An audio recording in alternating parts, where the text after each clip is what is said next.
Take a slow breath and ask yourself with radical honesty, that thought you just had, was it truly yours?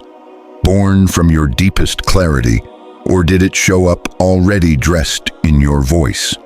Wearing your memories, pressing exactly on the places where you're most afraid.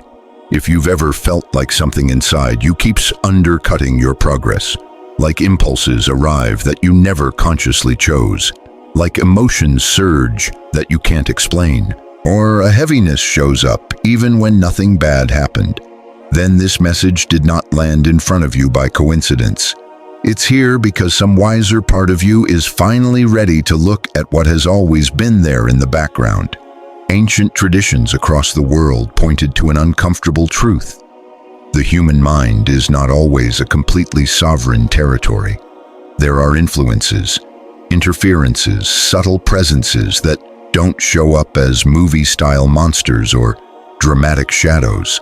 They work in a far more effective way they think as you.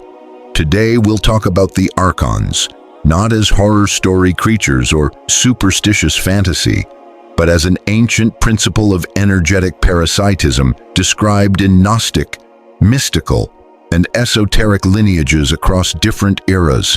The name doesn't matter nearly as much as the function, a pattern that clings to consciousness, drains emotional energy, and grows stronger every time you doubt yourself and abandon your own center. This isn't a message designed to scare you. It's a message designed to wake up the one thing that truly threatens any form of control over you, your lucid awareness. We're going to walk through the quiet, subtle, non-dramatic signs that show your field is being interfered with. The ones most people mislabel as just anxiety, just blocks, just bad luck, or just my personality, when in reality they are repeated patterns of inner leakage. We'll also explore why these states spike exactly when you try to change, evolve, or raise your level of consciousness. And most importantly, how to reclaim your inner sovereignty without running to empty rituals or becoming dependent on external saviors. This isn't a salvation message. No one is coming to rescue you. That would only be another way of handing over your power. This is an invitation to observe, to question, and to quietly, firmly take back authority over your inner world. There's a truth that runs like a hidden current through almost all ancient teachings. The moment you clearly see what you are not, what you truly are becomes untouchable. If some part of you feels uncomfortable as you hear this, don't rush to shut it down or scroll away. Discomfort is not always a sign that something is wrong. Often it's the first reaction of whatever doesn't want to be exposed. Sometimes the part that squirms is exactly the part that has been running the show for years. So instead of escaping, stay with this feeling for a moment. In a bit, we'll step into the ancient origins of these so-called entities, how they were described, and why their greatest weapon is not brute force, but quiet, persistent deception.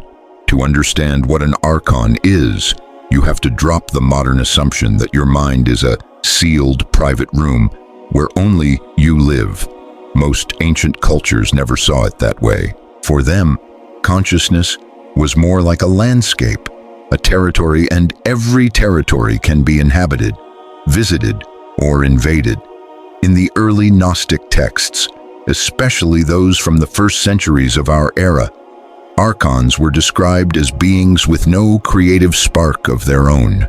They couldn't generate life, meaning, or original insight. Their skill was administrative. They manage, they imitate, they copy, and they parasitize. They don't create worlds, they regulate them. They don't originate thoughts, they repeat established patterns. They don't truly feel, they simulate emotion.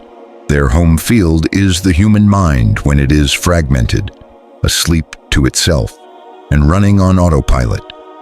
Here's where it gets more unsettling and more real. Archons, in these traditions, did not need physical bodies to operate.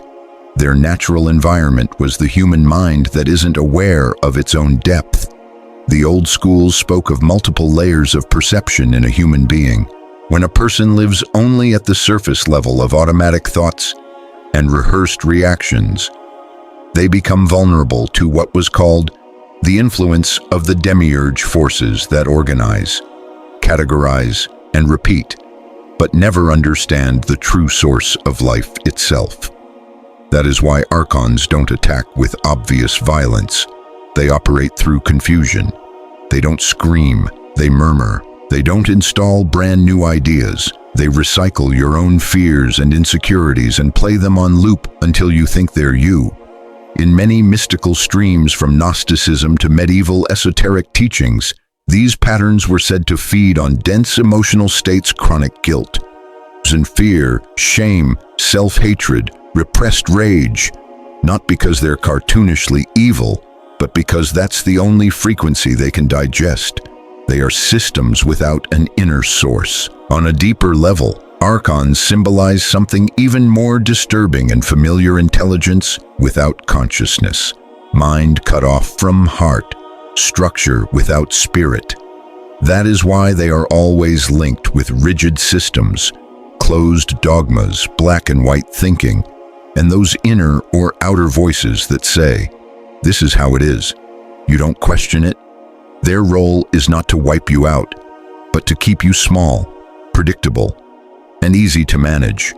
A human being who wakes up is not predictable. A person who truly remembers who they are cannot be efficiently administered, and that makes them dangerous to any system that feeds on unconsciousness. The old schools taught something simple and powerful: when a person genuinely recognizes their real nature, the archons don't launch a battle, they dissolve, because their entire existence depends on you forgetting yourself. This knowledge was considered dangerous, not because it gave you magic tricks, but because it handed you something far more radical: inner self-rule. A human who governs their own inner world cannot be easily governed from the outside. That's why these teachings were ridiculed, fragmented, or turned into harmless mythology. You don't have to erase a truth to neutralize it. The most effective way to bury it is to label it just a story or just symbolism, so no one ever takes its implications seriously. So let's bring it back to something practical. How do you actually know when this kind of interference is active in your space? Ancient traditions rarely talked about archons as little beings that latch onto you like objects. That's a shallow, overly literal reading. What they described is much more subtle and much more intimate, a foreign pattern of consciousness that overlays your perception like background music you didn't choose, but that quietly influences your mood, your decisions, and the stories you tell yourself about who you are and what's possible. The first sign is usually not a spike of intense terror, but an ongoing mental exhaustion with no clear cause. It's not the physical tiredness that a good night's sleep solves. It's a kind of inner fatigue that shows up even on peaceful days, as if you're silently carrying a weight you can't see. The ancients said this happens when your mind stops being a living, creative space and turns into a bureaucratic office, processing, organizing, worrying, revisiting the same files over and over. It's the feeling of being tired of yourself without knowing why. A second sign is an inner voice that doesn't truly converse with you, but prosecutes you. It doesn't question to help you see deeper. It interrogates to make you feel smaller. It's the voice that constantly points out what's wrong, compares you to others, minimizes your progress, and rehearses worst-case scenarios on repeat. It isn't interested in your growth, it's interested in keeping you inside a familiar cage. Some Gnostic texts called this the echo of the administrator, a function whose only job is to keep you within known boundaries, because what is unknown cannot be tightly controlled. Another deep sign is the slow erosion of presence. Your body is in the room, but your attention is scattered into 1,000 fragments. You start projects full of excitement and abandon them halfway through. You change directions compulsively. not because you're naturally flaky or lazy, but because your energy doesn't have a clear center anymore. Where there is no center, any external push can steer you. Alongside this often comes a persistent, vague sense of guilt without a specific cause, not guilt for something you did, but guilt simply for existing, for taking up space, for not being enough. This is crucial. Ancient teachings insisted that when guilt has no clear object, it isn't healthy conscience, it's interference. Chronic, groundless guilt weakens willpower and turns a person into someone very easy to direct and control. Another common sign is the obsession with understanding and explaining everything mentally. The mind starts running at high speed, analyzing, categorizing, theorizing, but you lose touch with immediate embodied experience. You can talk about everything but feel almost nothing deeply. You can recite wisdom and still be disconnected from your own heart. This is a perfect environment for interference, because the archon doesn't fear information. It fears integrated knowing. A mind stuffed with ideas but cut off from lived experience is fertile soil. And maybe the most overlooked sign of all is the resistance to stillness. The moment you try to be quiet, something in you gets jumpy, speeds up, reaches for your phone, your to-do list, anything. Not because stillness is bad for you, but because real stillness dissolves the background noise that keeps interference in place. That's why so many people can't stand silence and rush to fill every second with content. If you recognize yourself in any of this, it doesn't mean you're weak or broken. In fact, these signs often show up more strongly in sensitive, introspective souls with a deep capacity to perceive. It is not punishment. It is friction between two realities inside you, one that wants to remember itself and one that only knows how to repeat. In the next part of this journey, we'll go even deeper into how these interferences actually feed, which everyday habits nourish them without you noticing, and which common mistakes, even in spiritual circles, give them stronger roots. One of the most uncomfortable truths the ancients repeated is this: no interference sticks around unless it's being fed. Nothing external or semi-external can stay long in your field if it doesn't find a compatible vibration to plug into. That's why the old teachings didn't focus on fighting the archon, they focused on starving it. When the fuel runs out, it doesn't need to be chased away, it simply fades. The first food is automatic emotional reaction. Every time something happens and you snap immediately into anger, panic, guilt, comparison, or catastrophic imagination, your energy stops being conscious and becomes predictable. The interference doesn't have to push you directly, it just needs you to repeat the same reactions over and over. Repetition creates grooves, and grooves become chains. The second food is full identification with your thoughts, not just the obviously negative ones, but the core belief that you are your mind. When there is zero space between you and whatever passes through your head, your consciousness narrows to a tiny tunnel. The Gnostic image was clear. A decentered mind is like a house with no doors or locks. Anyone can walk in, rearrange the furniture, and stay as long as they want. That's one of the big collective mistakes. Here's the dangerous twist: believing that the more spiritual information you consume, the freer you are. Many people unknowingly feed the interference by binge-consuming teachings, books, videos, and techniques without integrating any of them, jumping from method to method looking for a fix. This fragments attention and weakens the inner axis. The archon doesn't just feed on ignorance, it feeds on dispersion. Another key factor is the neglect of the body. When you live only in your head, disconnected from your breath, your heartbeat, your actual physical sensations, you lose grounding. The present felt body is a form of sovereignty. Consciousness that is fully inhabiting the body is much harder to manipulate. That's why so many lineages insisted on breath, posture, movement, and grounding not as cute wellness tips, but as real spiritual armor. Interference also loves to feed on your constant chase for external validation. When your worth depends on how you're seen, liked, or approved of, your energy streams outward. Every moment of "please tell me I'm okay" is a tiny surrender of power. Interference thrives when your center is located outside of you, because then any stimulus, any comment, any post, any opinion can pull your state up or down. There is an even more subtle nourishment source: spirituality used as escape. Repeating positive phrases you don't feel. Calling on light while your body is numb.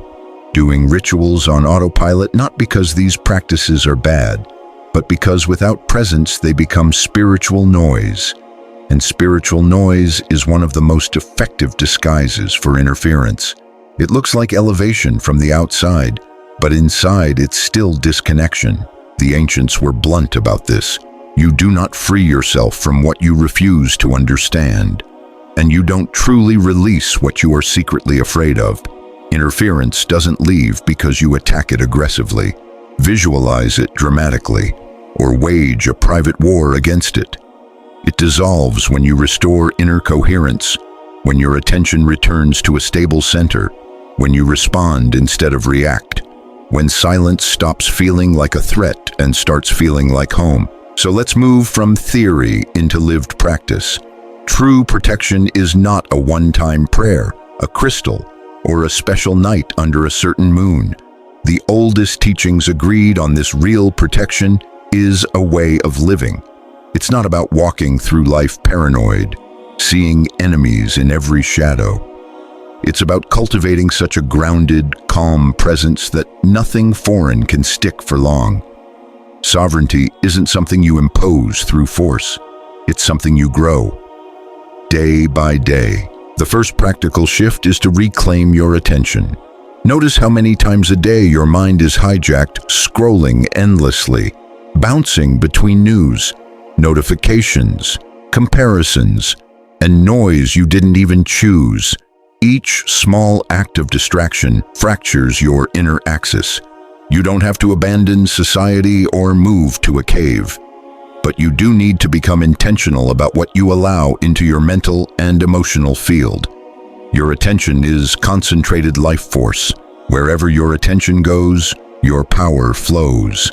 Bringing it back again and again is the first real act of cleansing. The second orientation is to consciously come back into your body several times a day. Pause and take a full breath. Feel the weight of your body in the chair, the ground under your feet, the rise and fall of your chest. Let your awareness spread from your head into your whole physical presence. When the body is truly inhabited, the mind begins to align. The ancient view was simple interference struggles in a fully embodied human, because an anchored body generates vibrational stability. Patterns that feed on chaos can't hold on easily where there is grounded consistency. Another powerful but often overlooked practice is to speak less, and when you do speak, let it be truer.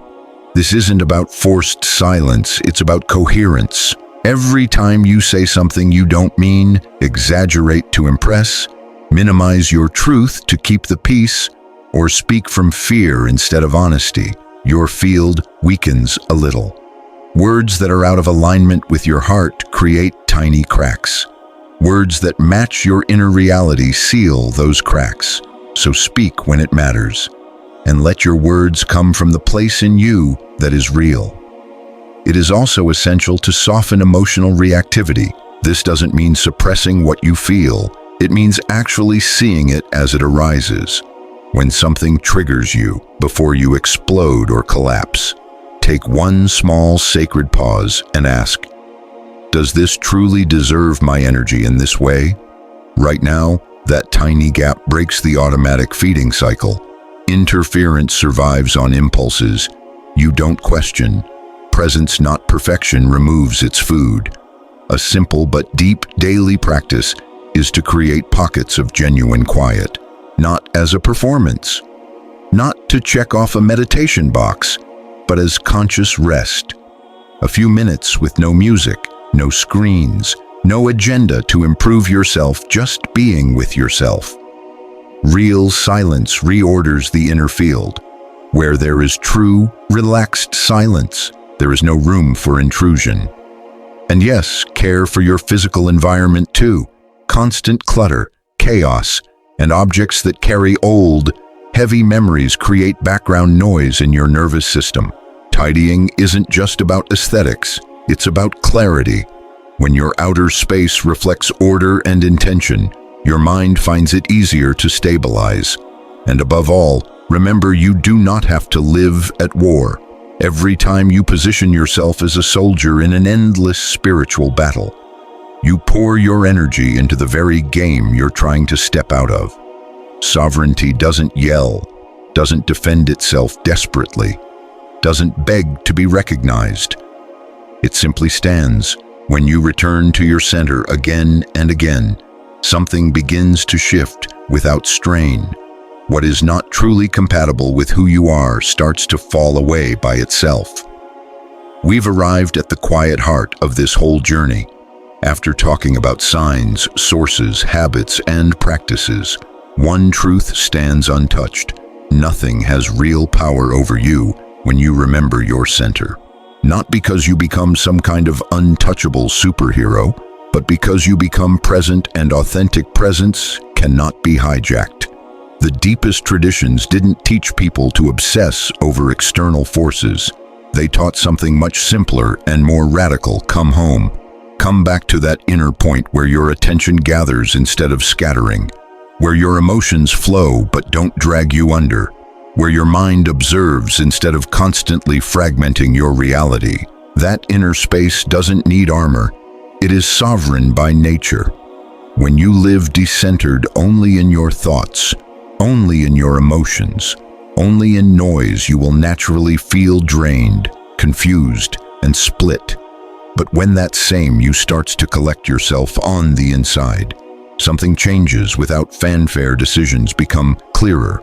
Fear loses its grip, and the energy that used to leak everywhere begins to stay with you. The world outside may not instantly transform, but you are no longer divided against yourself.